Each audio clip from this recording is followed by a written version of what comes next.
La mission catholique d'Ngosso dans les diocèses d'Idiofa, province du Kwilu, ne ressemble plus à ce qu'elle était. Le 25 février 2025, de plus diluviennes se sont abattues sur la vallée d'Ngosso, laissant derrière elle un passage de désolation. L'église, noyau spirituel de la mission, a vu sa toiture entièrement arrachée.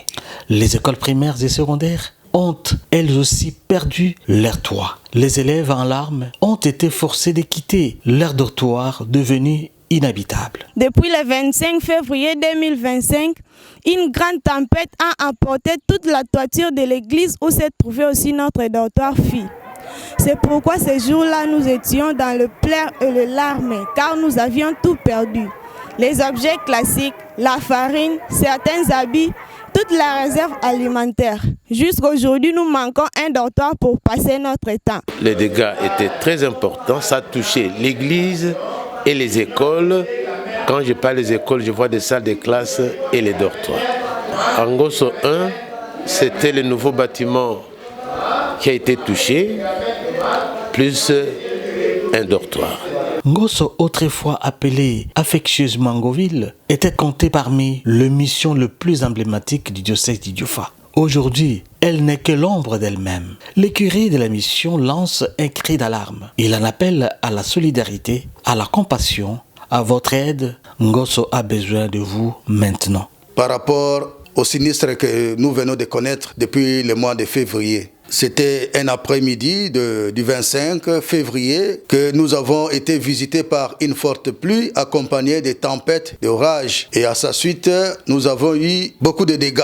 Les élèves qui étaient hébergés dans l'annexe de l'église se sont trouvés sans abri et ont perdu tout ce qu'elles avaient, puisque c'était des filles. Elles ont perdu la farine, des objets classiques, des habits. Et tout c'était vraiment dans les mois, puisque c'était une émotion qui a emballé tout le monde. Nous avons essayé de les récupérer, les accueillir. Ici, à la paroisse, nous avons notre maison de passage qui est derrière cette maison, mais qui a une capacité très réduite. Elles dorment dans de mauvaises conditions pour le moment. Jusqu'aujourd'hui, la fièvre n'est pas encore partie. C'est un milieu qui a fait son histoire, qui a encadré beaucoup d'élèves. Tous ceux qui m'entendent, qui sont passés par ici, doivent faire quelque chose pour Ngosso, pour que Ngosso puisse redorer son blason, avoir encore sa fierté. Nous remercions l'abbé Kiré de nous avoir accueillis à la maison de passage de la Kir. À la mission, le danger ne vient plus seulement de l'ignorance, mais aussi désormais du ciel.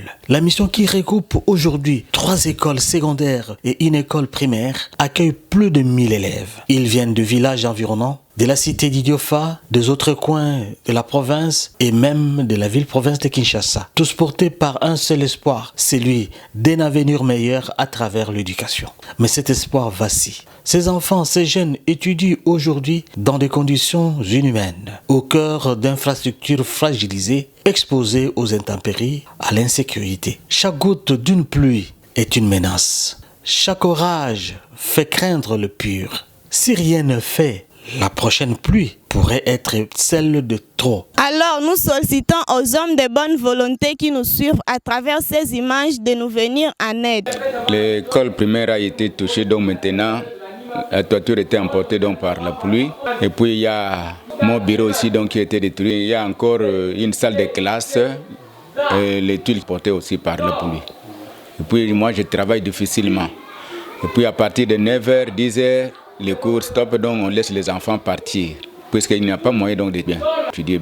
C'est pour ça que nous demandons aux bonnes volontés donc maintenant de nous aider à porter donc secours pour la jeunesse de notre pays. Donc demain. Face à cette situation de plus en plus critique, les habitants de la mission se mobilisent avec courage, malgré des conditions de vie très difficiles.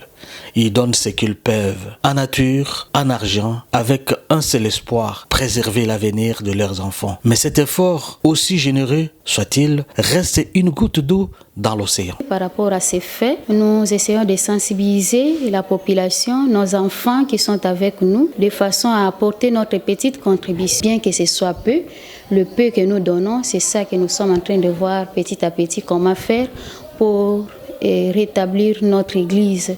Mais ce que nous pouvons demander, c'est l'appui de l'extérieur, de nos frères et sœurs qui nous suivent, qui nous entendent, qui ont vu des vidéos passer, peut-être sur les réseaux sociaux, avec votre bonne volonté, si vous pouvez accepter de nous venir en aide financièrement. Nous le savons très bien que depuis là, nous avons reçu des messages par-ci, par-là, avec l'appui de tous ceux-là qui nous portent aussi dans leurs prières. Mais nous demandons cette générosité, si ça peut être possible, aussi de nous soutenir financièrement. C'est pourquoi, dans un cri du cœur, il lance un appel aux autorités nationales et ecclésiastiques, aux ressortissants de la mission d'Engosso, aux anciens élèves dispersés à travers le monde. Il demande de tendre la main. Pensez à vos jeunes frères et sœurs. Pensez à l'éducation, à leur avenir, à l'espoir que vous pouvez raviver. Il est temps d'agir ensemble.